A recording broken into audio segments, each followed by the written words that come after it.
Magkano ba yung kinuha nila? Ako na magbayad. 200! Akin na ngayon!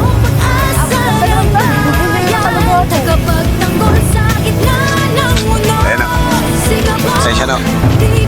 Sa susunod, at inulit pa ng mga bata na nanakawan ng tita ko, manulit ka sa akin ng mga yan. Pasensya na, Kalimita.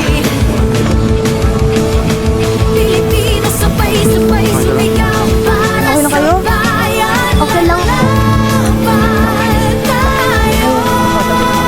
Nga kayo dito. Bakit nyo ginawa yun? Bakit nyo kinuha yung pagkain? Eh, Kuya Gabo, hindi pa po kasi kami kumakain eh. Hindi pa po kami pinapakain ng nanay namin at tatay namin eh.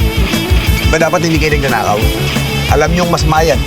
Hindi naman po namin gustong nakawin itong mga pagkain na to eh. Pero, kagabi pa po kami hindi kumakain. Sige na. Pero ipangako nyo sa akin, hindi nyo ulitin yan ha. Opo, Kuya Gabo! Sa ilalim ng buwan, sumisilay ang liwanag. Ito pera. Bumili kayo ng mga pagkain nyo. At yung susobra, iuwi nyo sa bahay nyo. Pag meron kayong kailangan o nagugutom kayo, ako ang hanapin nyo. Ginawa ang kalakasan at yelo ng buhay. Ikaw ang sandalan. Baka na talaga. Napakalaki ng pinagbago mo. Talang dati, isa ka sa mga tirador dito, kasama sila Django. Napakalaki na natutunan ko sa loob ng ulo nyo.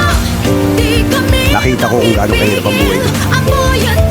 Kaya yung mga nagawa kong malino, hindi na dapat matutunan ng mga bata ko. Ayun! Tama naman talaga si Gabo. Hindi naman talaga tayo dapat na nagkukonsinta sa mga bata dito sa lugar natin. No? Dapat tayo ang nakakatanda. Sabihin natin sa kanila kung ano ang tamang asal at magandang gawin. Di ba?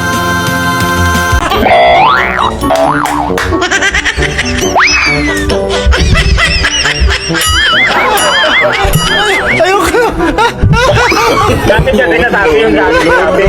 Yung nakihina.